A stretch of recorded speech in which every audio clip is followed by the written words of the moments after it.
کوئی پہلے آسمان پہ، کوئی قیام میں ہے، دوسرے آسمان پہ کوئی رکوع میں ہے، تیسرے آسمان پہ کوئی سجود میں، یہ اس طرح جا کے جب گئے تو سرکار نے فرمایا کیا ادا ہے فرشتوں کی؟ بولے اللہ کی تحلیل و تسبیح کر رہے ہیں۔ تو بولے جبریل علیہ السلام کہتے ہیں یا رسول اللہ میں سمجھ گیا، آپ یہ چاہتے ہیں کہ یہ ساری چیزیں آپ کی امت کو مل جائے نا، آپ اللہ تعالیٰ سے ریکویسٹ تو کریے گا، اور اللہ نے وہ ہمیں نماز کی شکل میں عطا فرما دی۔ میرے دوستوں ایسا تحفہ نہیں ہے، یہ بڑا اعلیٰ تحفہ ہے۔ تو ہوا کیا، اب یہ سفر روانہ ہو رہا ہے، باقی چیزیں تو آپ کو میں پچھلے 2 بڑی رات کو بھی سنا چکا، پچھلے جمعے بھی سنا چکا، آپ کو تقریباً تفصیل ہے۔ وہ جا رہا ہے یہ سفر، آپ نے 2 رکعت مدینہ شریف جو پرانا زمانے میں یثرب تھا آپ نے وہاں ادا کی، پھر آپ نے بیت اللحم عیسیٰ علیہ السلام کی ولادت گاہ پر 2 رکعت نفل عطا کی۔ سنتے جا رہے ہیں نا، موسیٰ علیہ السلام کو دیکھا نا آپ نے، نماز پڑھ رہے تھے وہاں رکعت ادا کی۔ اب یہ دیکھ رہے ہیں کہ کون کرا رہا ہے، یہ جبریل علیہ السلام۔ اور جبریل علیہ السلام یؤمنون یؤفقون کی مراد یہ ہے کہ کبھی فرشتہ اپنی مرضی سے کچھ نہیں کرتا، یہ اللہ نے ان کو چارٹ بنا کے دیا، پورا route, there is a route for the معراج، اور آؤ کمنگ آسمان پر ایسے لانا کہ یہاں نوافل پڑھانا۔ جب بتاؤ عیسیٰ علیہ السلام کی ولادت کے اوپر کی جگہ پر جا کر اور 2 رکعت نفل پڑھیں، اور ہم خالی وہاں جا کے نبی علیہ السلام کی ولادت گاہ پہ کھڑے ہوں تو شرک اور بدعت کے نعرے لگ جائیں۔ دیکھو آپ اندازہ کرو، یہ میں حدیث پاک پڑھ رہا ہوں صحیحین کی، اس میں کوئی شک نہیں ہے کہ نہیں پڑھی، کوئی ثابت نہیں کر سکتا، لیکن میں ایک جواز دے رہا ہوں، یہ ہمارا عقیدہ ہے الحمدللہ۔ اور قبر میں نماز پڑھنا بقول ان کی تو نماز، یہ تو کہتے ہیں قبر مر گیا مردہ کچھ نہیں کر سکتا۔ اللہ موسیٰ علیہ السلام نماز بھی پڑھ رہے ہیں، اور ایک براق اتنی تیزی سے جا رہا ہے کہ اس کی رفتار اتنی ہے کہ وہ ایک نگاہ دیکھتا تو اس کا ایک قدم جہاں تک نگاہ پڑتی۔ مثال کے طور پر آپ آسمان کو دیکھو باہر جا کر، گراؤنڈ میں، یہاں نہیں، گراؤنڈ میں دیکھو گے آپ تو آپ کو ستارے نظر آئیں گے، آتے ہیں کہ نہیں رات کو؟ آپ کیا سمجھتے ہیں؟ مفسرین فرماتے ہیں ستارے پہلے آسمان پہ، دوسرے اور تیسرے آسمان پر ستارے ہوتے ہیں بعض اوقات، اور آپ کی نگاہ جاتی ہے نا۔ اب آپ بتاؤ، آپ کی نگاہ تیسرے آسمان تک جا رہی ہے اور اس کا براق کا ایک قدم جہاں تک نگاہ ہے وہاں تک جا رہا ہے اس رفتار سے، اور سرکار دیکھ رہے ہیں نیچے کہ موسیٰ علیہ السلام نماز پڑھ رہے ہیں۔ دیکھیں نگاہ مصطفیٰ، میرے دوستوں بزرگوں یہاں نماز پڑھ رہے ہیں۔ اب آپ یہ کہو گے کہ اس کا مقصد ہے تو براق تو بہت تیز ہے۔ یاد رکھیے براق کی طاقت انبیاء کرام کی طاقت، نبوت کی طاقت سے زیادہ نہیں ہے، نبوت کی رفتار سے زیادہ طے نہیں ہے۔ اس کی واضح دلیل اس میں آ گئی کہ جب براق ابھی پہنچا ہی نہیں ہے اقصیٰ پہ کہ موسیٰ علیہ السلام وہاں موجود تھے۔ آئی بات سمجھنے، اپنی قبر سے نکل کے پہنچے ہوں گے نا تو براق بھی وہیں تھا، تو براق سے تیز رفتار ہوئے نا موسیٰ علیہ السلام۔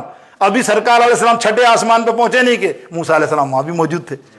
تو نبوت، اور پھر جب موسیٰ علیہ السلام کا یہ معاملہ، تو ان کے امام المرسلین، امام الانبیاء، سرکار مدینہ صلی اللہ تعالیٰ علیہ وسلم کی طاقت کا اندازہ کیا کرو گے؟ وہ بھی دکھا دی گئی ہے معراج کے اندر، جو میں نے آپ کو پہلے بتایا تھا بڑی رات کو کہ 9 دفعہ آئے گئے، نہ براق نہ جبریل نہ کچھ، اور اس رفتار سے آئے کہ اندازہ نہیں ہے، آئے گئے اور وہ ہزاروں برس کا فاصلہ ہے لامکاں کا۔ تو رفتار مصطفیٰ کون جانے میرے دوستوں، جو اللہ اور اس کا رسول ہی جان سکتا ہے۔ اب دیکھیے اقصیٰ کے اندر سب تیاری ہے، اقصیٰ کے اندر سب تیاری ہے، انبیاء کرام آدم علیہ السلام سے لے کر عیسیٰ علیہ السلام تک انتظار کر رہے ہیں۔ آہا کیا دیکھیں آپ، وہ امام اہل سنت یہی فرماتے ہیں یہ اول و آخر کا پھیر ہے، آئے یہ اول بھی ہیں میرے آقا اور آخر بھی ہے، نبوت میں تو آخر ہے، ولادت میں اور تخلیق میں سب سے پہلے ہے۔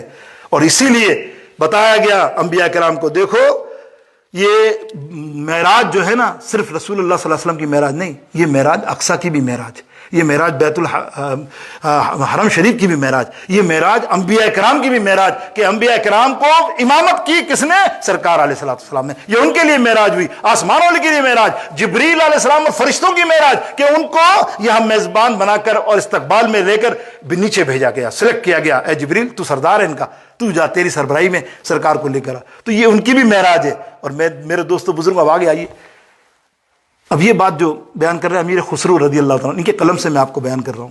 واہ واہ کیا خوب انہوں نے معراج لکھا، اور یہ جو واقعہ لکھا اقصیٰ کا، یہ دیکھیں آپ، فارسی زبان میں لیکن بڑی خوبصورت انداز میں انہوں نے لکھا۔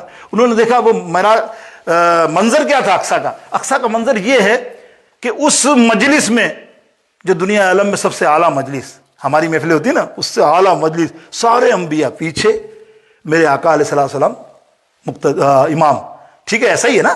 اور کیا فرماتے ہیں کہ وہاں اس جلسے کی صدارت کر رہے ہیں اللہ رب العزت، اس جلسے کی صدارت کون کر رہے ہیں؟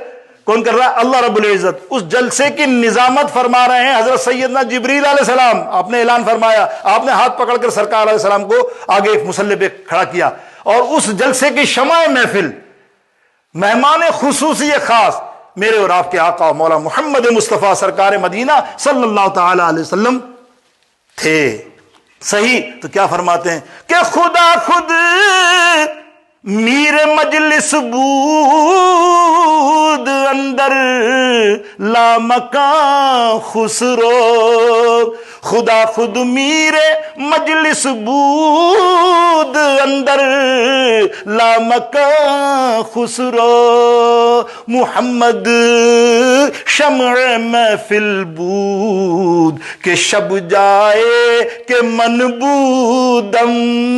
محمد شمع محفل بود کہ شب جائے کہ من بودم. اب چلو مختصر کرتا ہوں. خطابات کیے امتیوں تمہارے لیے بھی ایک تحفہ.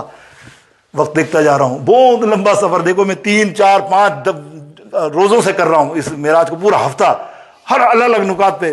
لیکن سبحان اللہ یہ کہاں ختم ہونے والی چیز ہے. تو واہ واہ میرے آقا کا سفر ہے, اور آپ عقیدے کو ہی دیکھتے جا رہے ہو, ملاتے جا رہے ہو اپنے آپ کو کہ ہمارے عقیدے کیسے تبرکات اللہ نے ہمیں بیان کیے کہ تبرکات کیسے ہوتے ہیں. نبی علیہ الصلوۃ والسلام کے تبرکات کی قدر جنت کے لوگوں کو, فرشتوں کو کرائی گئی. اب دیکھیے, اب آگے تھوڑا چلتے.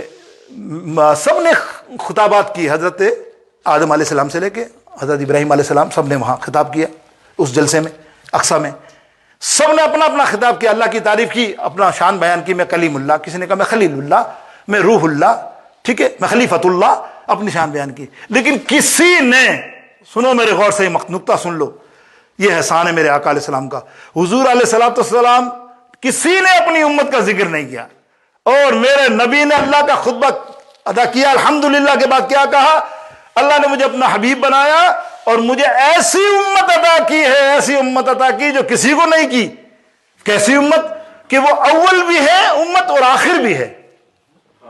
اب سوچو آپ, اول بھی ہے اور آخر بھی ہے, امت بھی. سرکار کا تو مان لیا نا آپ نے. اب سرکار کی امت بھی اول بھی آخر. تو حضور علیہ السلام نے فرمایا اول اس لیے, کسی نے پوچھا تو سرکار نے فرمایا کہ آخر اس لیے کہ سب امتوں سے آخر میں میری امت تشریف لائی, اور اول اس میں کہ جب جنت میں جانے کا فیصلہ ہوگا تمام امت پیچھے ہوگی, اول میری امت آگے جنت میں جائے گی.